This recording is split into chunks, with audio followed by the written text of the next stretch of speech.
Hello my dear student, welcome back my YouTube channel. आज की इस वीडियो में हम आपके लेकर आया हूँ त्रिकोणमिति सारणी के कोणों के मान याद रखने की ट्रिक। यदि आप भी साइन कॉस साइन 45 tan 90 का मान याद रखना चाहते हो तो यह वीडियो आपके लिए बहुत ही इंपॉर्टेंट होने वाला है, क्योंकि आज की इस वीडियो में बताऊंगा कि त्रिकोणमिति के जो कोण हैं उनके मान कैसे याद रखते हैं। आपको याद नहीं होता है, लोगों को दिक्कत होती है सवाल लगाने में, तो आज के वीडियो आपके लिए बहुत ही इंपॉर्टेंट होने वाला है। आपके सारे कोणों के मान आपको आसानी से याद करने की ट्रिक और बताने वाला हूँ।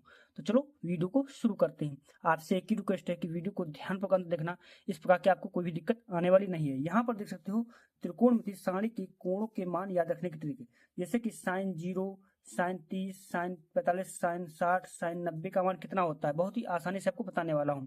उसी प्रकार से कॉस 45 का मान कितना होगा, tan 90 का मान कितना होगा, आपको चुटकियों में आप सीखने वाले हो। तो चलो शुरू करते हैं। यहाँ पर देख सकते हो यदि आपका कोण दिए हैं 0, 35, 45, 60, 90, यहाँ पर ट्रिक क्या है वो मैं ट्रिक बताने वाला हूँ, बस आपको ध्यानपूर्वक अंत तक बने रहना है। अब यहाँ पर मैं जो लिखना स्टार्ट करूंगा आपको ध्यानपूर्वक देखना है। यहाँ से हम गिनती लिखेंगे 0 से। किससे लिखेंगे? 0 से आपको काउंटी लिखना है। 1 0 1 2 3 4। इस प्रकार से आपको क्या करना है, इस ट्रिक में आपको लिखना है। इसके बाद क्या करना है, आपको बटा खींच के हमेशा इसको 4 से भाग करेंगे। किससे भाग करेंगे? 4 से इसको डिवाइड कर देंगे। 4 से आपको डिवाइड कर देना। आपको आसानी से मैं बहुत सरल बताने वाला हूँ। 4 से को क्या कर देना है, इसको भाग कर देना है। हमें क्या करना है, ट्रिक में लिखना है 0 1 2 3 4। उसके बाद क्या करना है, इसको 4 से भाग कर देना। जब भाग हो जाए इस पर रूट चढ़ा देना। क्या कर देना, सभी पर आपको रूट कर देना, रूट चढ़ा देना है। रूट इस प्रकार से बहुत ही आसानी से बताने वाला हूं, बस आपको लास्ट तक बने रहना है। अब हम क्या करेंगे, इसको हल करेंगे। हल करना है ना, आप 4 को किसी संख्या 4 से किसी संख्या से 0 में भाग करेंगे, कितना आएगा? हमेशा 0 ही आएगा ना भाई। 0 4 से 0 में भाग करेंगे हमेशा 0 आएगा। और 0 का वर्गमूल कितना होता है? 0 होता है ना। तो यहाँ पर हम 0 इस प्रकार से लिख देंगे। इसी प्रकार से हम 1/4 को इसको हम हल करेंगे। रूट में दिया ना, इसको हम साइड में हल कर लेता हूँ। 1 यहाँ पर रूट में हो जाएगा, इसको भी 4 का रूट में अलग अलग कर लेता हूँ ना भाई। अब 1 का वर्गमूल कितना होता है? 1 होता है।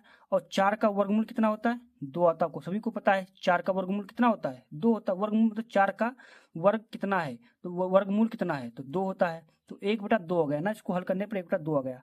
तो 1/2 इस प्रकार से हमें लिख देना है। इसी प्रकार से इसको भी हल करना है। क्या हल करना है? रूट का 2/4 रूट का अलग अलग कर दिया। अब आपको पता 2 1 कम 2 2 दूनी 4 कट जाएगा। ये हमारा 1/√2 आ जाएगा, क्योंकि 1 का वर्गमूल 1 ही होता है। और अब यहाँ पर 2 है, 2 का वर्गमूल कितना होता है? 2 ही रहेगा। तो यहाँ पर क्या हो जाएगा, 1/2 आ जाएगा रूट का। इसी प्रकार से इसको भी हमें हल करना है। रूट का 3/4, तो रूट का 3 में रूट का 4 हो जाएगा। मैंने अलग अलग तोड़ दिया क्योंकि पूरे में रूट है ना, तो अलग अलग कर सकते हैं, अलग अलग कर दिया। अब इसको हल कर लो। तो रूट का वर्गमूल कितना होता है? रूट 3 का, तो 3 ही होता है ना, रूट का 3 ही रहेगा, इसका वर्गमूल होता नहीं। इसके बाद देखिए यहाँ पर 4 का वर्गमूल कितना होता है? 4 का वर्गमूल यहाँ पर होता है 2, तो यहाँ पर हम 2 लिख लेंगे। तो रूट 3/2 हो जाएगा। तो रूट का 3/2 हो जाएगा। इसके बाद हमें 4/4 को हल करना है, यानी 4/4 का वर्गमूल है, इसको हमें हल करना है। तो 4 से 4 कम 4 कट गया, 1 बचा। तो 1 का वर्गमूल कितना होता है? आपको पता है 1 ही होता है। तो यहाँ पर हम 1 लिख देंगे। अब यहाँ पर जो मान निकल कर आया है, इतना आपको समझ में आ गया होगा। अब जो मान निकल कर आया, ये किसका मान निकल कर आया? साइन का। देखो मैंने साइन में लिख दिया, साइन का मान ही निकल आया। साइन 0 का मान 0, साइन 30 का मान 1/2, साइन 45 का मान 1/√2, साइन 60 का मान √3/2, साइन 90 का मान 1 होता है। नहीं मानते तो आपका क्या करना, आपको किताब में मिला लेना, बिल्कुल सेम तरीके से इसे ही मिल जाएगा। कितनी आसानी से और सरल तरीके से मैंने साइन का मान निकाल लिया और आसानी से याद भी हो जाएगा। आपको क्या करना है, 1 2 बार प्रैक्टिस करोगे ना तो बहुत अच्छे से समझ में आ जाएगा। बस आपको क्या करना, कॉपी पर नोट करते जाइए और लास्ट तक बने रहना। मैं पूरा आपको अच्छे से एक्सप्लेन करने वाला हूँ। अब हमें निकालना है यहाँ पर कॉस्ट का मान। किसका मान निकालना? कॉस्ट का मान निकालना है। तो कॉस्ट का मान निकालने के लिए हमें क्या करना पड़ेगा, जो साइन का मान दिया है उसको पीछे से लिखना स्टार्ट कर दो। कॉस्ट में, कॉस्ट में क्या करो, आगे से स्टार्ट करो लिखना, और पीछे से, पीछे जो साइन का मान दिया है इसका मान पीछे से कॉस में लिखना स्टार्ट करो। तो 1 हो जाएगा। इसके बाद रूट का 3/2 हो जाएगा। 1/√2 हो जाएगा। ये मैं कहाँ से लिख रहा हूँ देख सकते हो। मैंने जो साइन का मान दिया है इसी का उल्टे क्रम में लिखना स्टार्ट कर दूँ। यहाँ पर देख सकते हो लिख दिया मैंने, उल्टे क्रम में लिखना स्टार्ट कर दूँ। अब 1/2 हो जाएगा और यहाँ पर 0 तो 0 हो जाएगा। मैंने क्या किया, जो साइन का मान दिया है इसको मैंने पीछे से कॉस में मतलब आगे से कॉस में लिख दिया। बस आपको क्या करना है, इसी प्रकार से आपको लिख देना है। पीछे से जो साइन का मान दिया इसका पीछे से आगे कॉस में लिख देना, स्टार्ट कर देना है। तो मैंने देखो लिख दिया। अब जो जो मान निकल कर आया ये कॉस का मान निकल कर आया। नहीं मानते हो तो आप मिलाकर देख सकते हो। कॉस 45 का मान 1/√2 ही होगा। क्या होगा? कॉस 45 का मान 1/√2 होगा। और इसी प्रकार से कॉस 60 का मान 1/2 होगा। नहीं मानते तो आप उसमें किताब में मिलाकर देख सकते हो। बहुत आसानी से मैंने इसका भी मान निकाल लिया। अब हमें निकालना है 10 का मान। तो 10 का मान निकालने के लिए इसका भी एक फार्मूला होता है, उस रूल्स पर चलेंगे और इस रूल्स भी बता देता हूँ। उसके बाद मैं आसानी से ट्रिक भी बता देता हूँ। देखिए रूल्स क्या होता है, आपने एक फार्मूला पढ़ा होगा। क्या पढ़ा होगा मैं आपको बता देता हूँ। tan थीटा बराबर क्या होता है? tan थीटा बराबर पढ़ा होगा आपने sin थीटा बटे cos थीटा। यानी कि अगर tan का मान निकालना है तो sin का मान रख दीजिए और cos का मान रख दीजिए। थीटा की जगह पर आपका tan का मान निकल आएगा। यानी कि हमें अगर tan 0 का मान निकालना है, किसका मान निकालना है? tan 0 का मान है। मैं यहाँ पर लिख के दिखा देता हूँ। tan 0 का मान, tan 0 का मान निकालना है तो sin 0 का मान कितना दिया है? 0 बट्टे में cos 0 का मान 1 दिया तो 1 लिख देंगे। अब 0 में किसी संख्या को 1 से भाग करेंगे, क्या आएगा? 0 आएगा ना भाई, 0 तो आएगा। तो यहाँ पर हम 0 लिख देता हूँ। और देखो कितनी आसानी से हमने tan 0 का मान क्या आया? 0 आ गया। इसी प्रकार से क्या करना, हमें सीधा क्या करना है, साइन को cos से भाग कर देना है, मानों को भाग कर देना, हमारा tan का मान निकल आएगा। अब हमें भाग करना है। अब tan 30 का मान निकालना है तो जो sin 30 का मान है cos 30 को भाग कर देंगे, हमारा निकल आएगा। तो सीधा हम क्या करते हैं, इसको सीधे भाग ही करते हैं। यहाँ पर देखिएगा हम tan 30 का मान निकालना है तो sin 30 का मान क्या है? 1/2 बट्टे में √3/2। या सीधा सा समझ लीजिए, साइन को कॉस के मानों को भाग कर देना। यानी साइन जो है साइन के मानों को कॉस के मानों से भाग कर देना। तो हम भाग करते हैं। 2 से 2 कट गया, 1/√3 आया। क्या आया? 1/√3 आ गया। इसी प्रकार से इसको भी हमें हल करना है। 1/√2 दिया है, 1/√2 बट्टे में 1/√2 दिया। रूट कैंसिल हो जाएगा, बचेगा 1। तो यहाँ पर हम 1 लिख देते हैं। इसी प्रकार से इसको भी हल करना है। ये रूट का 3/2 दिया। क्या दिया? रूट का 3/2 बट्टे में 1/2 दिया है। 2 कट जाएगा, रूट का 3 बचेगा तो रूट का 3 लिख देंगे। अब 1 को 0 से भाग करेंगे। हमेशा याद रखना, जब किसी संख्या को 0 से भाग करेंगे हमेशा इनफाइनाइट आएगा। क्या आएगा? इनफाइनाइट, यानी कि अनंत। उल्टा 8 बन जाता है। इसको हम अनंत भी लिख सकते हैं। क्या लिख सकते हैं? अनंत भी हम लिख सकते हैं। हिंदी में इसे अनंत बोलते हैं, तो इन्फिनिटी से बोलते हैं। अब देखो मैंने tan का आसानी से मान निकाल लिया। tan 0 का मान 0, tan 30 का मान 1/√3, tan 45 का मान 1, tan 60 का मान √3, tan 90 का मान इनफाइनाइट या अनंत बोल सकते हो। अब देख सकते हो कौशिक का मान निकालना। किसका निकालना? कौशिक का। तो कौशिक का मान निकालने के लिए इसका भी एक फार्मूला होता है, आपने पढ़ा होगा। नहीं पढ़ा तो मैं फार्मूला भी बता देता हूँ, उसके बाद ट्रिक भी बता देता हूँ। देखो जिससे मैंने tan की बताई। कौशिक थीटा क्या होता है? कौशिक थीटा बराबर होता है 1/sin थीटा। ये आपने फार्मूला जरूर पढ़ा होगा। अगर आपने फार्मूला पढ़ा तो आसानी से और अच्छे से आपको समझ में आ जाएगा।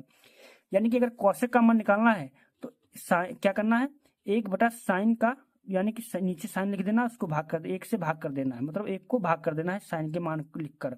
यानी कि कौशिक 0 का मान निकालना है। किसका निकालना? हमें कौशिक 0 का मान निकालना है। तो हमें क्या करना पड़ेगा, 1/sin 0 का मान क्या दिया? 0। तो भाग करेंगे इन्फिनिटी, यानी कि अनंत आएगा ना। तो इसी प्रकार से, यानी कि सिंपल सा तरीका है। कौशिक का मान निकालना है तो साइन का उल्टा कर दो। क्या कर दो भाई? उल्टा ही तो है। देख सकते हो कौशिक 1/sin थीटा है, अगर sin थीटा निकालेंगे तो 1/cos थीटा हो जाएगा ना। बिल्कुल वही सेम तरीका है ना।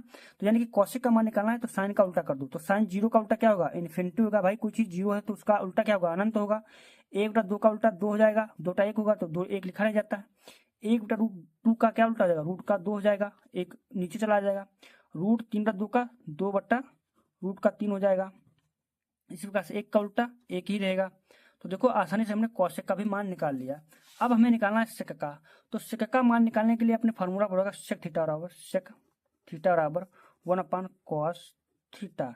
यानी कि अगर हमें यहाँ पर कौशिक थीटा का मान निकालना है तो 1/cos थीटा का मान लिखना होगा। आपको कॉस थीटा का मान पता है तो लिखकर हल कर दोगे। अगर इसका अगर हम देखो भाई उल्टा ही है, अगर कॉस थीटा बराबर लिखेंगे तो 1/sec थीटा हो जाएगा नहीं। तो यानी कि उल्टा हो जाता है। तो इसको हल करने के लिए हमें क्या करना पड़ेगा? इसका सिंपल सा तरीका है। सेक का अगर मान निकालना है तो कॉस का उल्टा कर दो। कॉस का जो मान दिया उसका उल्टा कर दो। कॉस का 1 है तो उसका उल्टा करोगे तो 1 ही रहेगा। √3/2 है तो 2/√3 रूट का 3 हो जाएगा। इसी प्रकार से 1/√2 दिया है तो रूट का 2 हो जाएगा। भाई हमने क्या किया, कौशिक का मान उल्टा, कॉस का मान जो दिया उसको उल्टा लिख दो, बस आपका मान आ गया, सेक का मान आ गया। अब यहाँ पर 1/2 दिया तो 2 हो जाएगा, यहाँ पर 0 दिया तो इसका क्या हो जाएगा, इनफाइनाइट हो जाएगा। क्या हो जाएगा, इनफाइनाइट यहाँ पर हो जाएगा। मैंने क्या किया है, सेक का मान हमने जो कॉस का मान दिया उसका उल्टा लिख दिया है, हमारा सेक का मान आ गया। इसी प्रकार से कॉट का मान निकालना है, इसका भी फार्मूला होता है, मैं फार्मूला बता देता हूँ, उसको ट्रिक भी बता देता हूँ। tan थीटा बराबर होता है 1/cot थीटा, होता है नहीं, और हमें निकालना cot थीटा, तो cot थीटा बराबर 1/tan थीटा हो जाएगा। यानी कि उल्टा हो जाता है ना, जो cot का मान दिया उसका उल्टा कर दो, tan का मान निकलेगा, और tan का मान अगर उल्टा कर दो तो cot का मान निकल आएगा। तो हमें यहाँ पर cot का मान निकालना, तो tan का मान के उल्टा कर दो, तो 0 को उल्टा करेंगे तो इनफाइनाइट हो जाएगा। 1/√2 को 3 को उल्टा करेंगे तो रूट का 3 हो जाएगा। 1 का उल्टा करेंगे 1 ही रहेगा, √3 का उल्टा 1/√3 हो जाएगा। भाई इसके नीचे 1 होता है, उल्टा करेंगे इन्फिनिटी को उल्टा 0 हो जाएगा। हो जाएगा नहीं आसानी से। तो मैं इसको एक बार अच्छे से समझा देता हूँ, ऐसे ही आपको अच्छे समझ में आ जाएगा। देखो क्या करना आपको, इस प्रकार से आपको सारणी बनाना, 1-2 बार प्रैक्टिस करोगे ना आसानी से सभी मान याद हो जाएंगे। ट्रिक क्या है, 0 से 4 तक काउंटिंग लिखना है, गिनती लिख देना, उसके बाद 4 से भाग कर देना, रूट चला देना, उसके बाद इसको हल करना, हल करके साइन वाली लाइन में जो साइन का मान साइन दिया उसी लाइन में आपको लिख देना है। जब लिखोगे तो उसका मान साइन का मान आ जाएगा। अब कॉस का मान निकालना है तो पीछे से जो साइन का मान दिया इसको आगे में कॉस में लिखना स्टार्ट कर दो सीधे पीछे से, तो आसानी से आपका ये भी लिख जाएगा। कॉस का निकला है। अब tan का मान निकालना है तो साइन को कॉस से भाग कर दो, साइन को कॉस से भाग कर दोगे तो tan का मान आ जाएगा। यानी कि जो साइन का मान दिया है उसको कॉस से भाग कर देना है, tan का सभी मान निकल आएगा। इतना करने के बाद कॉसेक का मान निकालना है तो साइन का उल्टा लिख दो, 0 का उल्टा इन्फिनिटी में किया, 1/2 का उल्टा 2 कर दिया। अब देखो कॉसेक का मान निकला है। अब सेक का मान निकालना है तो कॉस को उल्टा कर दो, कॉट का मान निकालना tan का उल्टा कर दो, सभी का मान आसानी से निकल आया। बस आपको क्या करना, 1-2 बार प्रैक्टिस से अच्छे से कर देना, आपको अच्छे से आपको समझ में आ जाएगा। वीडियो थोड़ा भी पसंद है तो लाइक और चैनल को सब्सक्राइब कर देना ऐसे ही इंपॉर्टेंट वीडियो पाने के लिए। Thanks for watching this video.